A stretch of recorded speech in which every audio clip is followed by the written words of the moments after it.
What the fuck was that? After a nice weekend off, everyone was horned up and ready to go for the Japanese Grand Prix. I set my alarm nice and early for a 6 o'clock start, in which we would see Yuki, the home hero, at his home Grand Prix in the big boy team with a sexy little cherry blossom livery. We wanted to know how Lawson would perform in Yuki's seat, and we were going to see Max have a showdown with both McLarens.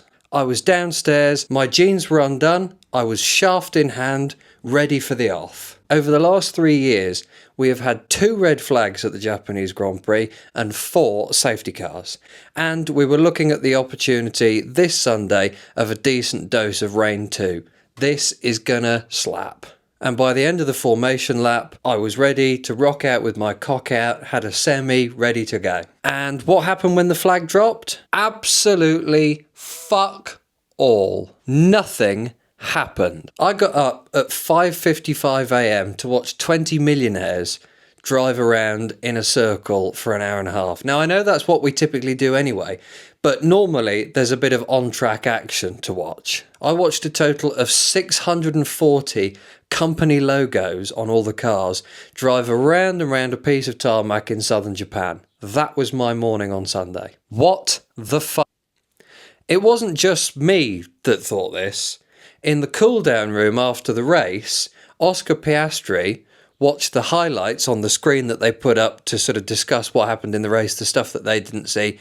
Maybe at the back of the pack, there's a bit of fighting going on. They're like, oh, look at Alonso and Gasly. And then Oscar just goes, is that it? He actually said, that's all the highlights. Is that all that happened in the race? All highlights, that's all that happened in that race. Nothing happened. I don't think there was one overtake. Lando actually chuckled and said, I don't think there was one overtake. Yes, Oscar, nothing happened. I got all lubed up for that. Suzuka, one of my favourite tracks, one of the classic F1 tracks. And we just watched a DRS train of sponsors going around and around and around with fuck all happening. I'm going to have to put Subway Surfers back up just so we have some way to entertain ourselves while I rattle through this. Max held both of the McLarens off for the whole race, putting in some storming laps, and the car looked sexy as fuck, I will say that. And the McLaren pit wall just fell asleep as they couldn't make a fucking decision about whether they were going to let Piastri have a go at Max, swap him round, swap him back, see what was going to happen. They were perfectly happy to just let it play out and go round and around and around. Gasly and Alonso, like I said, had a bit of a row on the opening lap.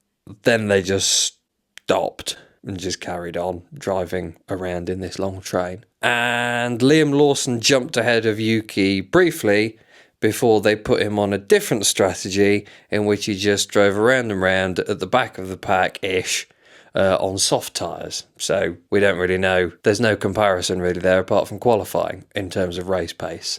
Was that done deliberately? Did they choose to leave Hadjar up front and use Lawson as the shall we put them on softs? Maybe there's a safety car and we end up on softs for the last few laps sort of strategy. And in the back of their mind, they were like, well, he's on a different strategy. So if he doesn't do massively well, we can just blame him on that. So yeah, basically nothing happened. I thought China was depressing. I took to my bed for the China video. There were no disqualifications, no one was too fat, no car was too heavy, there wasn't plank wear on the car. The only interesting bits of the weekend happened on Friday and Saturday. Oh, I can't even see it and it's getting me. On Saturday, we learnt that Isack Hadjar has massive balls. He managed to get his French-Algerian nutsack caught in his seatbelt. He said in Q1, I just can't focus, it's just not drivable. No wonder it's not drivable. Your balls have gone bright blue, man. That clearly hurt him a lot. To which his race engineer said, we will reposition it in the garage. And by it, they mean his cock. So they brought him into the pits, and then we had some very up close and personal footage of some random mechanic with his hand on Isaac's hog, jiggling his balls around, trying to get them out of the seatbelt issue. That did not look like a pleasurable experience, and it also didn't work. He had to get out of the car and then get back in it again and sort of, do it himself.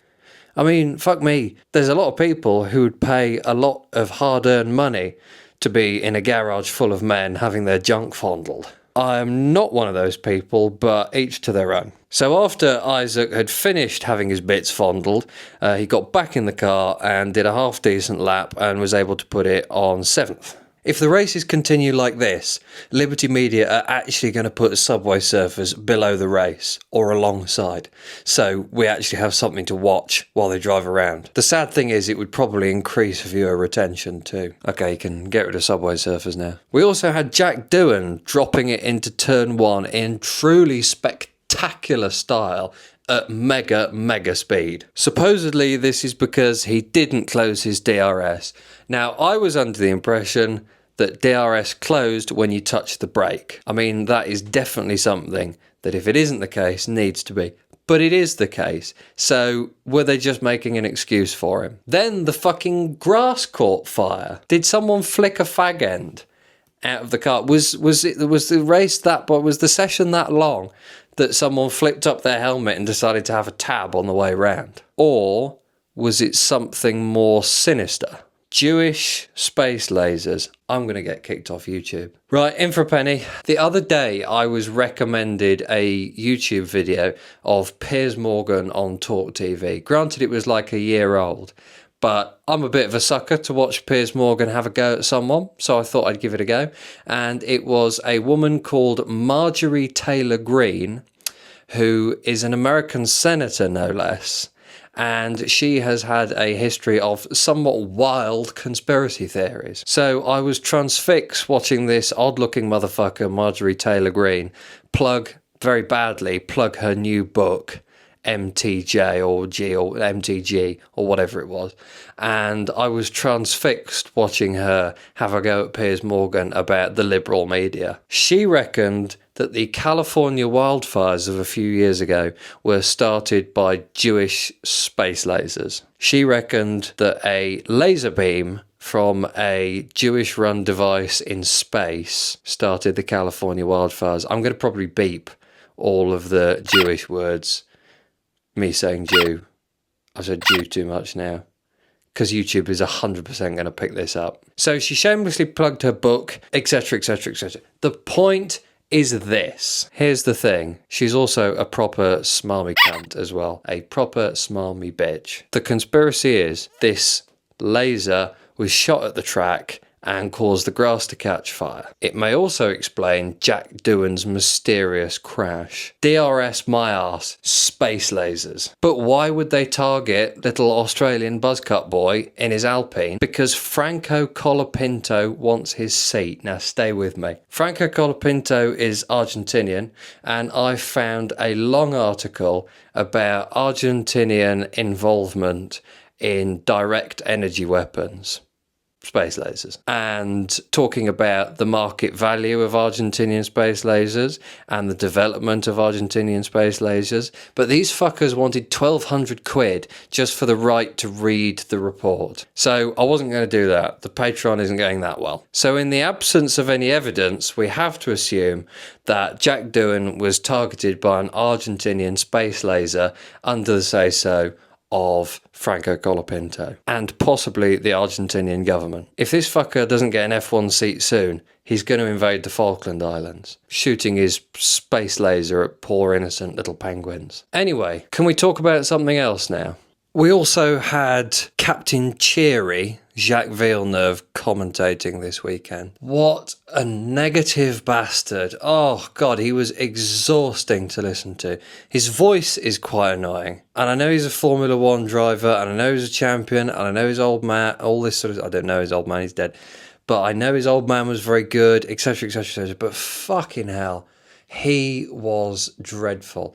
It was fucking painful to listen to. And so I thought immediately, post-race, have a look on Twitter, see if everyone else agrees with me. And they did. Wow, agenda aside, Jacques Villeneuve is fucking ass on commentary. F1, get rid of Jacques Villeneuve, world's worst commentator, lots of ex-F1 drivers who can do better. Jacques Villeneuve, shut up or fuck off, ideally both in either order. You are a fucking dumb cunt, and Sky Sports should be ashamed to have you anywhere near the mic on F1 weekends. Genuinely the worst commentator I've ever heard in my life. I'm not sure what's worth the race or the shit he's coming up with. Jacques Villeneuve is fucking awful commentator and pundit. He talks over everybody. He does. Please get rid of Jacques Villeneuve as a commentator. Terrible energy. Sounds like a smug ass. And does not have any chemistry with himself or any other commentators. That's impressive. Not to have any chemistry with yourself. 1997 Formula One World Champion. Shit, was he the champion when I was born? That's unfortunate. Indy 500 winner, IndyCar Series winner. That's who Jacques Villeneuve is. Don't ever disrespect a legend of the sport just because he criticised your favourite driver. Yada, yada, yada. Oh, that's when he criticised Daniel Ricciardo. Jacques Villeneuve is what us French people have to deal with almost every race weekend. That and being French. Shit commentary, never want to hear from him again. I think we've moved past the need for Jacques Villeneuve, what a cunt. I hate him with a very strong and big passion. Can he shut the fuck up? Jacques Villeneuve's presence has ruined Lance's weekend. I think Lance ruined Lance's weekend. I don't think Jacques had much to do with it. What is this account? Lance Strulovich, S18 is the handle. It just says, the bio says, Lance Stroll, Lance Stroll, Lance Stroll. What is this bollocks? Jesus Christ, imagine running a Lance Stroll fan page on Twitter. That's got to be a depressing experience.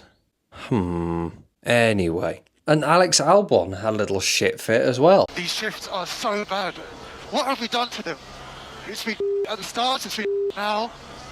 Okay, you could be a bit more specific as to where. Alex Albon had a shit fit. I mean, if Williams weren't in enough trouble, Carlos is wildly not doing well in comparison to how horned up we all got about him going to Williams and all the press shots that he did and all of that strange press activity that he did. Alex had a right old fucking go at his race engineer about how shit the car was. Yeah, he actually performed pretty well. Where did he come? He came 9th. What the fuck's he moaning about? 9th for a Williams is very good. Shut the fuck up, you little bastard.